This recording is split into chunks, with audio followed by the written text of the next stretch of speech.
এই যে বন্যা একটা দুর্যোগময় মুহূর্ত, এই সময় আমাদেরকে আল্লাহর দিকে বেশি রুজু হওয়ার প্রয়োজন। কার দিকে রুজু হওয়ার প্রয়োজন বলুন? আল্লাহর দিকে রুজু হওয়ার প্রয়োজন। কিন্তু আমরা আল্লাহর দিকে রুজু হওয়ার বিপরীতে বান্দার দিকে রুজু বেশি হয়েছে। ভাই আমার ঘর নাই, আমার এক প্যাকেট টান দেন, আমার এক প্যাকেট সিঙা দেন, আমার এক প্যাকেট মুড়ি দেন, আমার 5 জনের সদস্য ভাত নেয় 7 জনের, হয় কিনা বলুন? হয়। পরিবারের লোক আছে 5 জন, যেহেতু আমরা এই গত শুক্রবার থেকে আমরা চালায় যাচ্ছি, দৈনিক প্রায় আপনার 250 কেজি চাউল লাগে। আমরা যেটা মেনটেন করতেছি 3টা আশ্রয় কেন্দ্র, দৈনিক আমরা 250 থেকে 300 কেজি চাউল আমরা রান্না বান্না করে বিলি করতেছি। কিছুটা তো আইডিয়া হয়েছে যে লোক আছে 5 জন, নিচ্ছে 10 জন, মায় নিচ্ছে 5 জনের, আবার ছেলেরে পাঠাইছে 5 জনের নেওয়ার জন্য।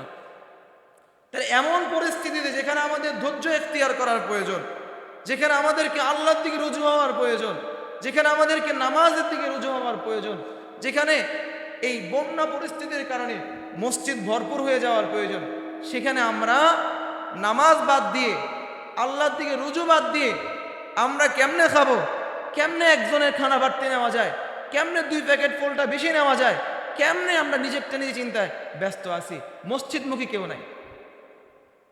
যদিও কথা খারাপ লাগে, এটাই বাস্তব। আজকে আশ্রয় কেন্দ্রগুলোর ভিতরে মহিলারা নামাজের জায়গা বাদ দিয়ে পিকনিকের স্থল বানায় ফেলছে। আপনাদের এদিকে না হইলো, সেবার না হইলো, আমাদের ওই দিকে এটা হচ্ছে। আমরা বারবার এলান করছি যে এটা পিকনিক স্পট নয়, এটা আশ্রয় কেন্দ্র। এখানে পর্দা যেরকম ফরজ, নামাজও ফরজ। নামাজ যত সময় পড়তে হবে। আপনাদের রিজিকের ব্যবস্থা আল্লাহ তাআলা করবে। আল্লাহর হাজার হাজার বান্দাকে আল্লাহ তৈরি করে দিছে, তারা আপনার কাছে খাদ্য পৌঁছায় দিবে। 3 বেলা আপনারা খাদ্য পাবেন, কিন্তু নামাজ ছাড়বেন না। কিন্তু আজকে আশ্রয় কেন্দ্রগুলোতে নামাজ হচ্ছে? বলুন, নামাজ পড়া হচ্ছে? নামাজ কি মাফ হয়ে গেছে? যে বন্যা এই জন্য নামাজ মাফ? বলুন, বন্যা যে নামাজ মাফ হয়েছে? নামাজ নাই, পর্দা নাই, আশ্রয় কেন্দ্রগুলোর ভিতরে অবাধ চলাফেরা, অবাধ চলাফেরা। রাত্রে আমরা যে ব্যবস্থাগুলো নিছি, যে আমরা দেখলাম যে আশ্রয় কেন্দ্রগুলোতে অবাধ চলাফেরা, পুরুষদের অবাধ চলাফেরা হচ্ছে, তা আমরা ব্যবস্থা আইন জারি করে দিছি। আমাদের যে মসজিদগুলোতে পানি উঠে নেই, পুরুষরা মসজিদে রাত্রে ঘুমানো বাধ্যতামূলক। পুরুষরা রাত্রে মসজিদে ঘুমানো কি বাধ্যতামূলক। আর আশ্রয় কেন্দ্র শুধুমাত্র শিশু আর বাচ্চা আর নারী এবং মেয়েরা তারা থাকবে। কোনো পুরুষ রাত্রে আশ্রয় কেন্দ্রতে কি নেই, এলাও নেই।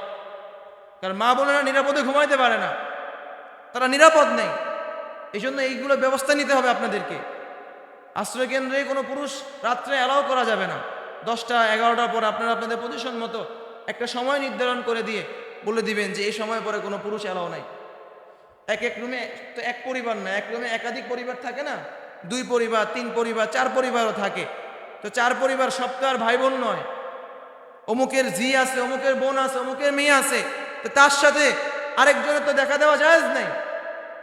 আর আরেকজন পরপুরুষের সামনে আরেকজন মহিলা কিভাবে ঘুমাবে? কারণ ঘুম আর মৃত্যু একই সমান। সে ঘুমাইছে, তার কাপড়ের ঠিক আছে না, সতরের ঠিক আছে না, কি আছে? তাহলে আরেকজন পুরুষ সে একই খাঁচাতে থাকলে, একই রুমে থাকলে, সেখানে পর্দার একেবারে চূড়ান্ত লঙ্ঘন হচ্ছে এবং জিনা ব্যভিচারের দিকে মানুষ ধাবিত হচ্ছে। এই জন্য এইটা থেকে আপনারা খেয়াল রাখতে হবে যে আশ্রয় কেন্দ্র যেগুলো আছে, স্কুল থেকে শুরু করে যে জায়গাগুলো উঁচু ভবন, ওই জায়গাগুলোতে পর্দার দিকে খুব খেয়াল রাখবেন, যাতে করে পর্দা লঙ্ঘন না হয়। যতটুকু সম্ভব পর্দা করার চেষ্টা করবে। আর রাত্রের বেলায় কোনো পুরুষকে সেজন্য ঘরে অ্যালাউ না করা হয়।